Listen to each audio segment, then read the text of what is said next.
see this. It's something that'll change the world and human life as we know it. He knows. He's seen the light. When Monty talks, it's painful. Monty, you have been so instrumental in kind of pointing me in the right direction. It was about looking at your character defects in spirituality. It's the integration of clinical practices with the 12 steps. It's an absolute pleasure. He certainly knows a lot of people. He's got a lot of energy, and sometimes when you don't have so much energy, he picks you up and carries you. Having the Monty Man there certainly helps. This is one of the places that is about the business of the solution.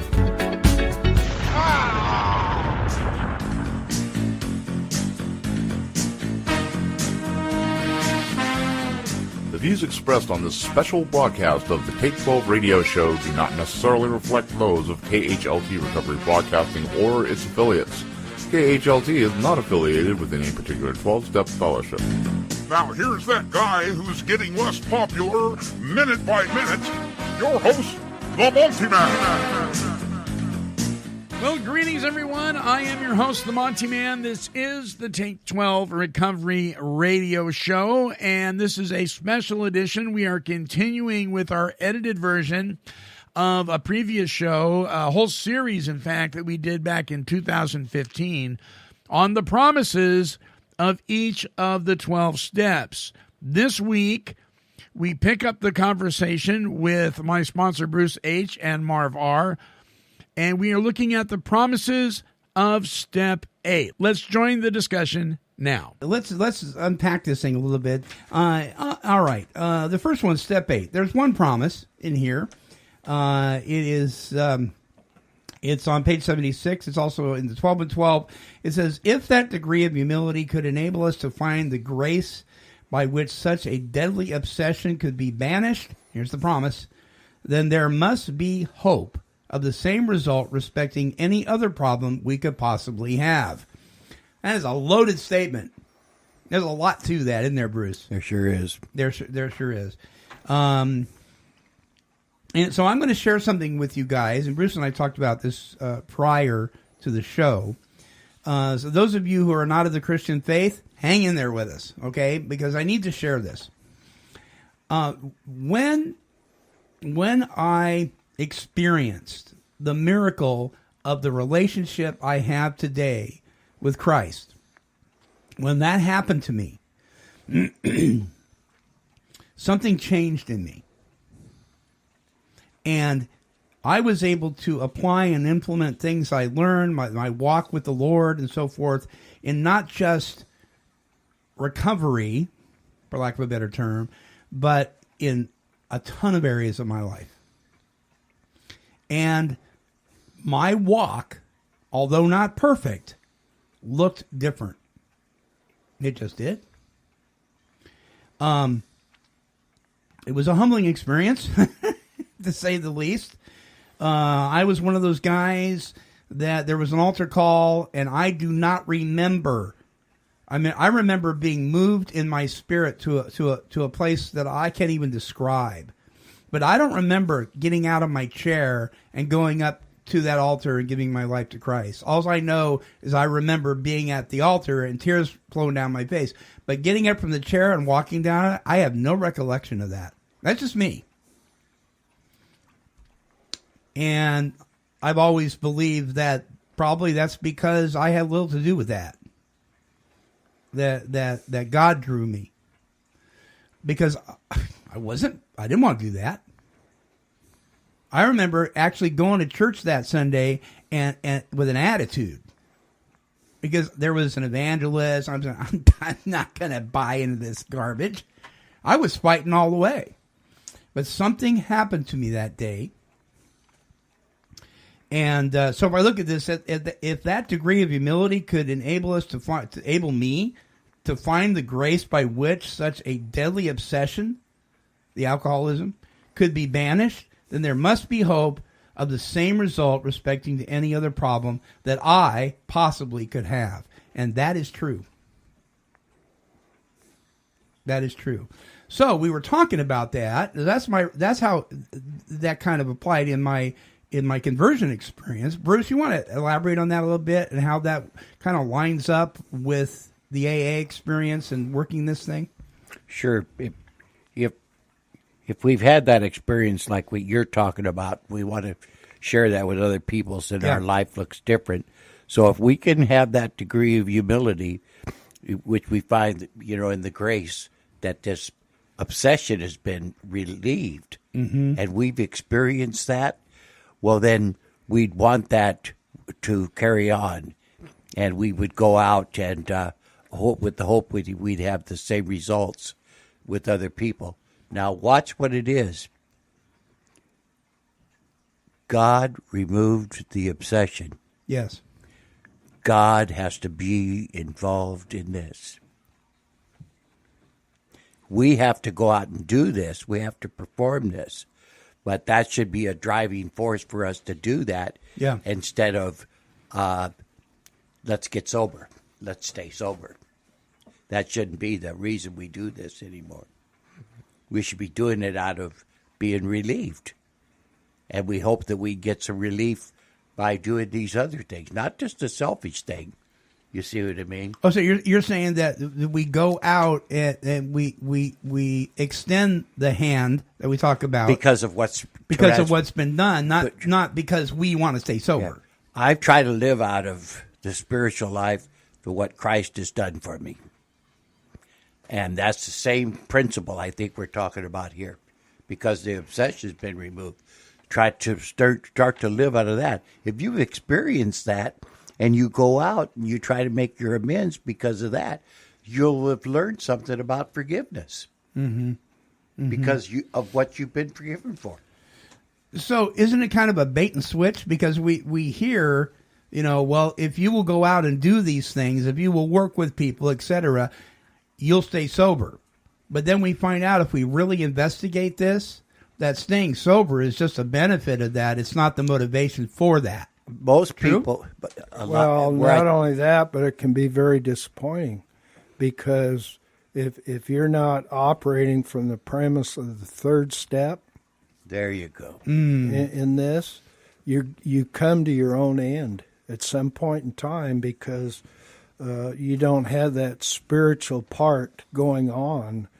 If you're just operating off what the steps are saying and just kind of flippantly, I can do this, I can do that, and there's no real transformation in your spiritual life, you're going to come to your own end at some point in time, and you're going to see that this is not enough on its own. Yeah, because you're going to be working on a very selfish and self-centered level. Yeah. I have to do this so I can experience life on life's terms. I hear that all the time. You're doing it, you're doing it for selfish reasons. You see what I mean? Yeah. And so you haven't really opened that door. See, it's about trying to... Some things should have taken place by this time. The first words, then there must be hope. Well, what hope is there? What are you talking about? At least it's been my experience without God. I have nothing. There is no hope. Yeah, so that's what I'm trying to say is, right. And everybody comes to their own end in their own unique situation. Yeah. Yeah.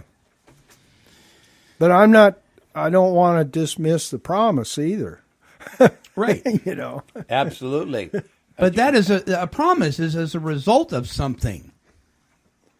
And if we're following the directions so far, it's a result of a relationship with our Creator. It's not a result of how well I do something, right? Yeah, it's like it says in that step 5, walking hand in hand with the Spirit of the universe. Yeah. So you... Again, let's go right back down to it because it is packed, solid. It says that what we're talking about here in the ninth step. He says, if you could find that, he says the degree of humility could enable us to find grace by which a deadly obsession is moved. when grace is God's unmerited favor. Right. And so God's removed this obsession. So remember here, I'll read you something out of steps 8 and 9 that'll puts it pretty clear. At the moment, we are trying to put our lives in order, but this is not an end in itself. Our real purpose is to fit ourselves to be of maximum service to God and the people about us. Maximum service to God for what He's done, and to learn to put other people before ourselves, not be so selfish and self-centered. Now, you're cleaning up your side of the street, but when you're actually working this program, it's like Marv says, it's because you've done these other steps, and step 3, and you're trying to be of service to Him and not service to yourself. I don't hear anywhere in there it says the purpose of this is to maintain your sobriety. That's right. Okay. Marv put it really well because he took it back to step 3. Yeah. I'd go all the way back to step 1. If you realized that you were hopeless and now you're not hopeless anymore, that this power has done something for you that you could never do, well, then you would want to, your life would want to change.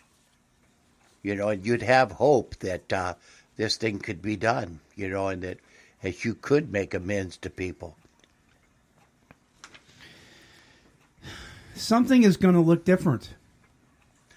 Exactly. You said it well. It's going to look different.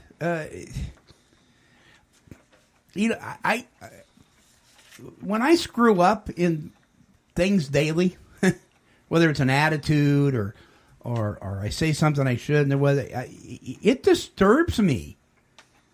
It didn't disturb me before. I said what I wanted to say, and if you didn't like it, tough. But it disturbs me today. One of the that's part of the transformation. Yeah, it's like Bruce said on our last program that we had. Daggone it, my thought just went. He did. He got on a horse and rode off. Yeah. God conscious. Oh, God conscious. When the commitment is made, like you've made it, then that's there, and you're aware. You're more aware of what's going on. At least for me, I'm more aware, and it may take me a while to figure out, I screwed up, but right. But like you, I never used to think of stuff like that. No. I just keep on going, And here's what's disturbing.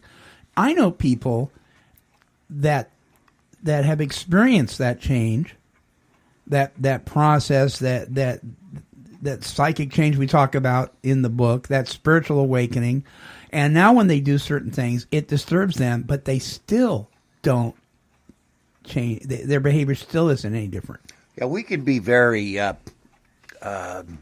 selfish with our spirituality and the way we turn your mic a little bit there, buddy. The way we employ it, right?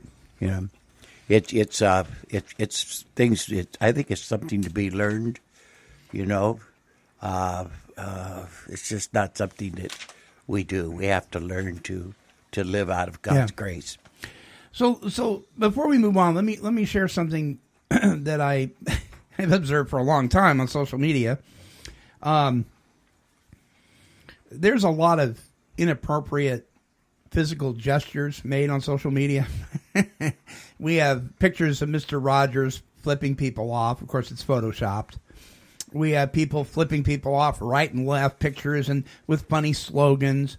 One gentleman posted a picture of Jesus, and it said it was on Easter, and it said I got drunker than SHIT, and I woke up 3 days later in a cave. And I was like, really? There's all sorts of just really disgusting things that are posted It's nothing new. Before social media, people were putting posters on their walls like that. You know, I mean, and so I mentioned to somebody, because one of them showed up on my timeline on Facebook, and I just privately messaged them, and I said, I don't appreciate that. Please don't post those things on my Facebook. And they got all huffy about it. Well, I'm sorry you got offended, you know, and, you know, it was just, you know. So I posted a question out there. I said, do you enjoy, this is yes or no question, do you enjoy profanity or inappropriate gestures on social media? Do you enjoy that? Yes or no? I wasn't making a judgment. I was just asking a question. I got a lot of no's very quickly. No, I don't. But then every once in a while I'd get one, well, it's just a word. Well, that means yes, you do enjoy it. I mean, there's no in between. It's black or white. Either you do or you don't. And somebody said, oh, black and white, over and out. You know, they were saying, you're just being black and white. Well, it's just a survey. That's all. I'm just asking you. If you don't want to answer, you don't have to answer it. And some people stated, you know, if one guy stated it, I feel sorry for people that don't allow themselves to use profanity to relieve their stress. I mean, what would we do if we couldn't do that? I mean, things like that. So what I saw in some of these statements were a people that don't seem to have any scruples when it comes to inappropriate behavior. Now, that's been going on since the dawn of time. We know that. But what is happening with the people that said, no, I don't enjoy that, versus the people that say, it's no big deal? Is it the way we're raised? Is it a spiritual awakening that we've had? What has been going on? And I'm telling you that I sit in these 12-step support meetings, and I hear people on a regular basis spouting out stuff that's inappropriate, disgusting, and just, you know, I mean, belittling women. I mean, and they supposedly have had a spiritual awakening as a result of these steps. I don't think so. I don't get it unless there's just a whole bunch of people that haven't had an experience with our Creator like some of us have had. That doesn't make us better people. I mean, it doesn't make me any more loved than you. But what is it? I just, and so what I'm saying is, when you experience this relationship with God, something changes. If something isn't changing in the way you present yourself, something's wrong. Well, what hope would you have to move forward? Going back to that, if you didn't have that, and there wasn't some change in your life, if you had nothing, no experience to draw on, it's at your old experiences. Yeah. See? And so I think the spiritual comes first, and then you have a physical. You know, like, let's look at one of the things that's happened to me is that I stopped the potty mouth. Because did you stop it, or was it a change that took place in your life? No, but some man. Well, it was because a man told me that he stopped hearing me because of my dirty mouth. Oh, but what you were saying was right on, but he couldn't hear your message because of that. He said, you have a good message, but you have a dirty mouth. So I asked God to help me clean it up. And God did. Well, I stopped doing it. Yeah. And I stopped, and one of the reasons that propelled me to do it was because I couldn't be heard, and I wanted to be heard. Mm. You see, I wanted to pass this thing along, and it was hampering that. Yeah. You see. And the other thing that took place for me, and I was able to draw on it, to go right directly to the ninth step, is, you know how they say economic security will leave us? Right. You know, I'm not worried about my finances today. Yeah. I'm just not, and I don't have a lot of money. Right. You know what I mean? Right. But I'm in a pretty good position too. But I worried about that constantly. Sure. You know, and as a young man growing up and didn't have enough money, and that's gone. I wonder why. I don't think it's just because I'm an older man today. Marv, you look like you're deep in thought there, buddy. Oh, I am. Share. Brother. Well, I don't know that I'm ready to do that. Okay. Well, you know how I've kind of, on the last few programs, harped on progress, right? Not perfection. Yeah. Actually, what I was just thinking about was Moses. Okay. Now, if you read the Bible about the story of Moses, he grew up in Egypt, so he was getting all of their education, but at the same time, he kept his belief was in God, not a calf or a, right. You know, so. And the Bible says that he was educated in all the Egyptian ways. Okay, at 40 years old, he left Egypt. And at 80 years old, I believe it was, he got the burning bush experience. Yeah. So for 40 years, or if you want, go back to his birth, for 80 years, what was the progress being made that brought him to a point of being able to lead the Israelites people out of Egypt? So then, as I look at these steps, and I think about Moses, I think about Abraham, I think about Paul.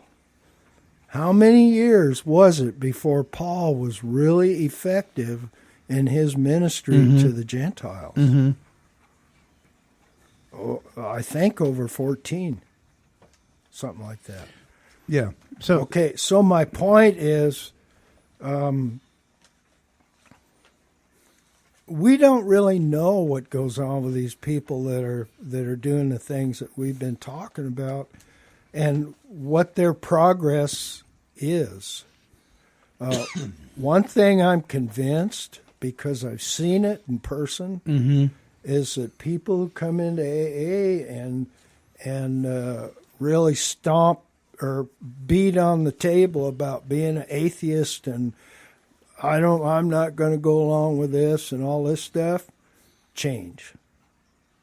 And I have one person in particular that the change is absolutely miraculous, astounding. He was a dyed-in-the-wool atheist in the program, and by God, he wasn't going to, go along with all this stuff, but he did. Okay, so what's my point of all this verbiage? Spiritual progress, not spiritual perfection. Is that what you're getting at? Yeah, and we see this stuff like what you've seen on your Facebook and this news thing with the lady, and my part of it, my opinion, is that God's working in their life. I get that. Whether, let me play devil's advocate for a minute, though. It says spiritual progress rather than spiritual perfection. I get the spiritual perfection side. I do. But it still says progress. And that's what I'm trying to point out. So if there's no progress, but maybe something's seriously wrong. It took 80 years for Moses to get to the point where he could serve God. So we don't know what that rate of progress is. True. Yeah, I don't know that I can argue that.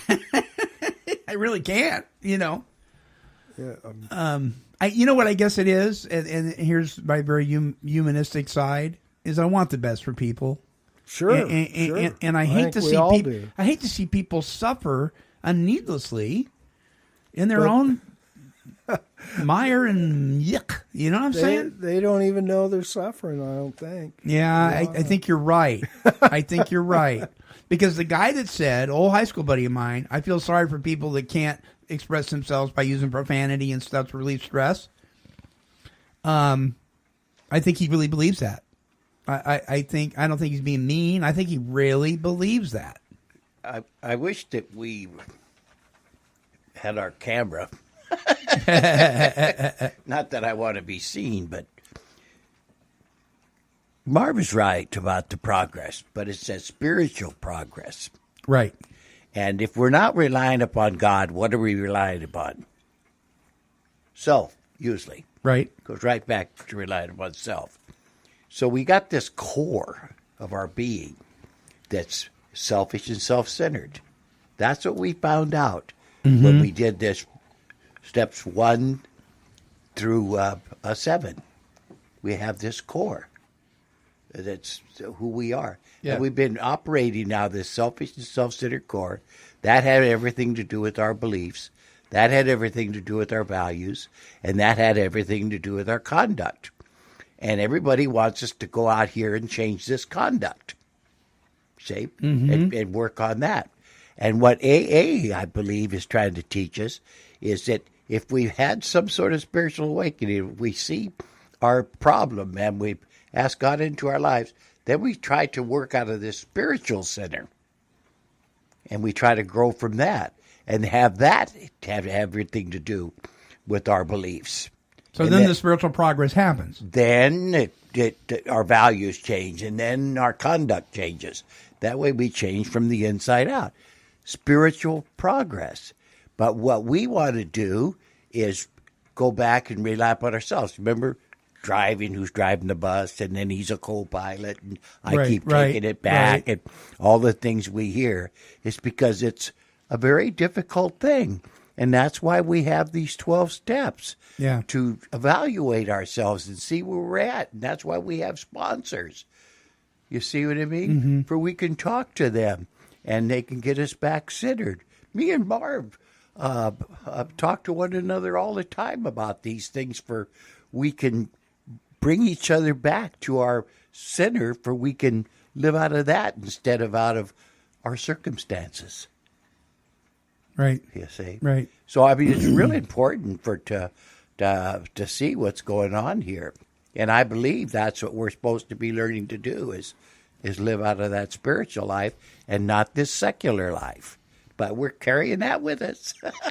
So when I was hearing you talk about, Marv, about Moses and him being steeped in the Egyptian ways, I was thinking about, okay, so the way they talk, the inflection in their voice, maybe some of the slangs, maybe some of the inappropriate words that might come. I'm sure there was inappropriate words back then too. Even though he was following God, being steeped in that would almost naturally kind of carry on with him for a while and would fall off as a process of his relationship and growing with God. Hey, God talked to him, and Moses didn't want to go. Right. So he probably did and said some things that were a little less than spiritual in his process, right? Yeah, he killed a guy. He killed a guy. Yeah, killed a guy. Before he left Egypt. And he disobeyed. He struck a rock. He wasn't supposed to do that. I mean, so yeah, I get it. But I don't like it. That's why I say for us to go out and really make a proper amends is this forgiveness thing. Because look all that God had forgiven Moses for. And then look at your own life and see all that he's forgiven I know. you for. You're right. And I think You're part of what I'm trying to say in everything is to give these people who are new the idea that don't give up.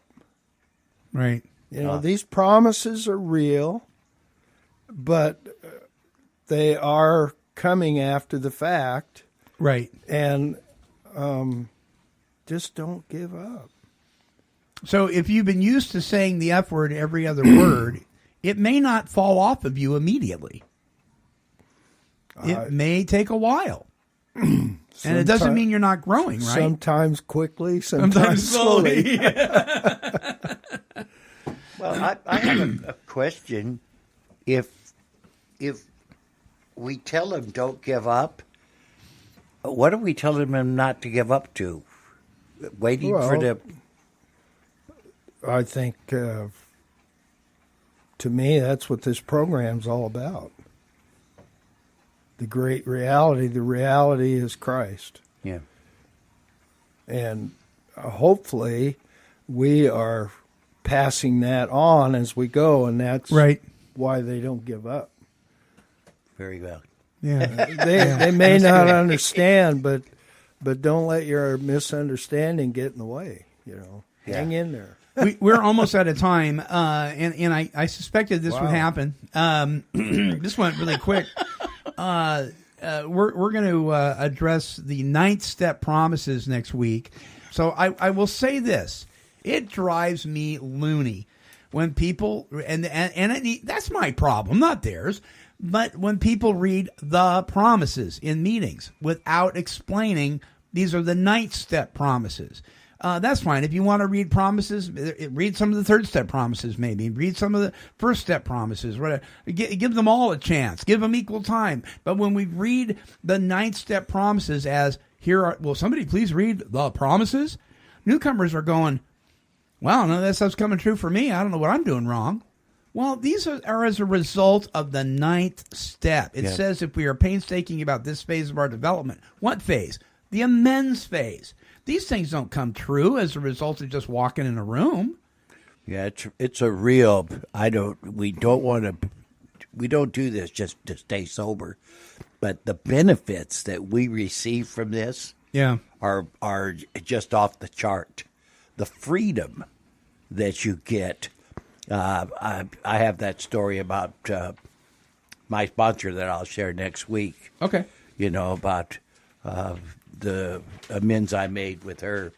Right. And how that set me free. One of the things that just occurred to me is I don't think when initially you walk into the rooms of AA, you realize it's a gift. Mm-hmm.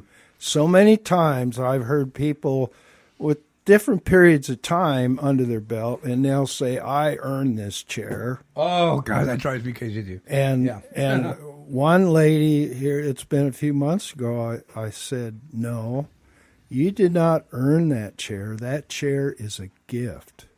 AA is a gift. I believe it's divinely inspired. Mm-hmm. And she really got mad at me.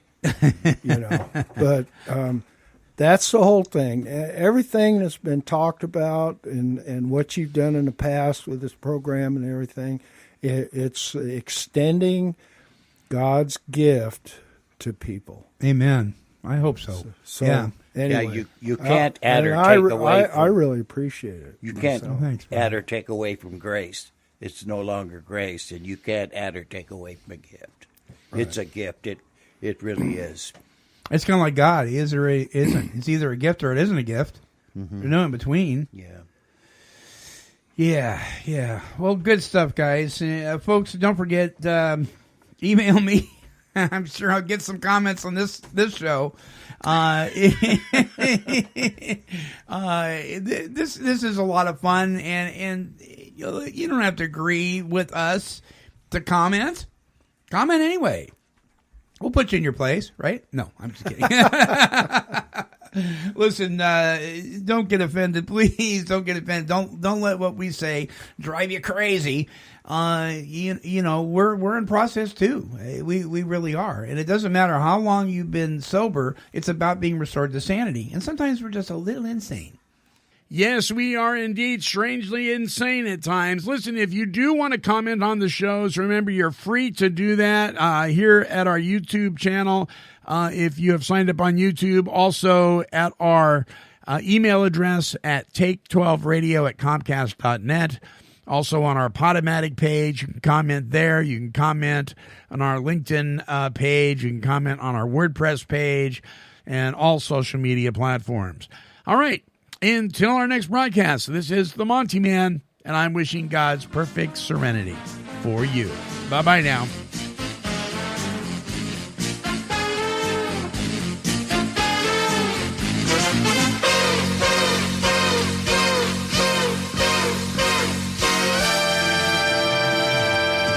This has been a broadcast of KHLT Recovery Broadcasting.